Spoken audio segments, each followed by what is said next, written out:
Assalamualaikum warahmatullahi wabarakatuh.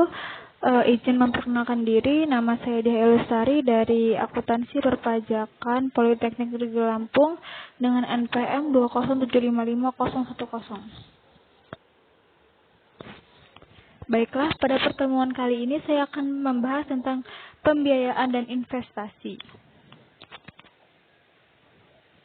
Yang pertama ada pengertian dari akuntansi pembiayaan. Jadi, pemerintah mengatur tentang akuntansi pembiayaan melalui Peraturan Menteri Keuangan atau Permenkeu nomor 225 atau PMK 05/2019.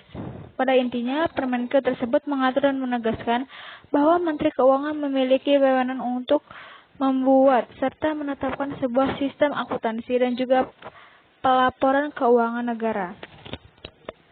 Akuntansi pembiayaan adalah suatu sistem akuntansi yang mencatat seluruh penerimaan pembiayaan maupun pengeluaran pembiayaan oleh pemerintah pusat atau daerah. Kemudian ada jenis pembiayaan.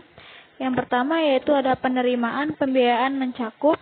Yang pertama sisa lebih perhitungan anggaran tahun, anggaran sebelumnya atau silpa. Yang kedua pencairan dana cadangan.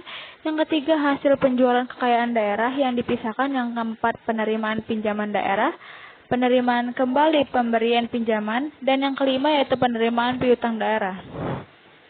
Kemudian ada pengeluaran pembiayaan mencakup. Yang pertama itu pembentukan dana cadangan, yang kedua penyertaan modal atau investasi pemerintah daerah, yang ketiga pembayaran pokok utang, dan yang keempat pemberian pinjaman daerah. Selanjutnya ada prinsip pengakuan dan pengukuran pembiayaan.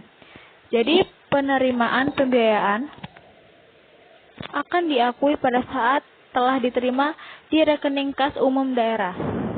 Kemudian untuk pengeluaran pembiayaan akan diakui pada saat telah dibayarkan dari rekening kas umum daerah. Selanjutnya ada pencatatan pembiayaan. Jadi jurnal pembiayaan pencatatannya digunakan single entry yang akan menghasilkan laporan realisasi anggaran atau LRA. Di sini terdapat contoh pencatatan penerimaan pembiayaan di buku jurnal, yaitu ada pada tanggal 2 bulan 3 2012. Di sini di nama akunnya ada estimasi perubahan SAL pada penerimaan pembiayaan. Kemudian ada contoh pencatatan pengeluaran pembiayaan di buku jurnal. Sini ada pengeluaran pembiayaan pada estimasi perubahan SAL. Kemudian ini disajikan dalam pembiayaan akan disajikan dalam laporan realisasi anggaran atau LRA. Selanjutnya ada akuntansi investasi.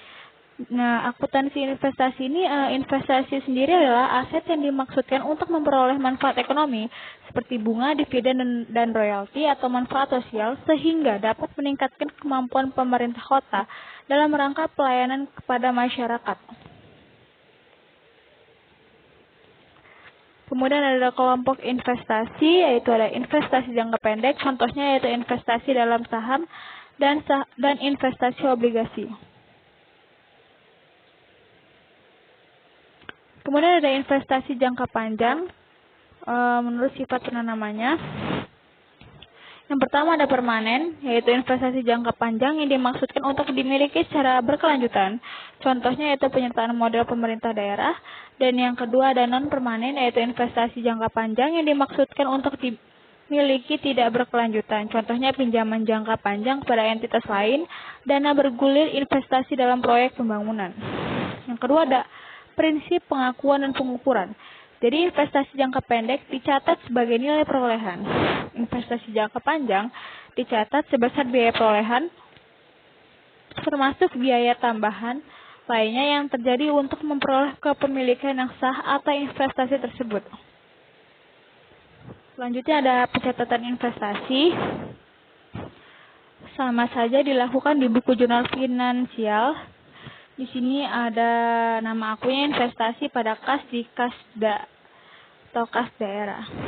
Penyajiannya yaitu investasi akan dilaporkan dalam neraca dan diungkapkan dalam catatan atas laporan keuangan atau CALK pemerintah daerah.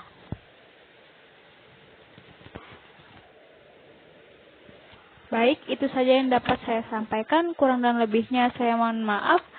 Apabila saya ada kesalahan, saya mohon ampun kepada Allah. Saya akhiri, wabillahi taufiq wal hidayah. Wassalamualaikum warahmatullahi wabarakatuh.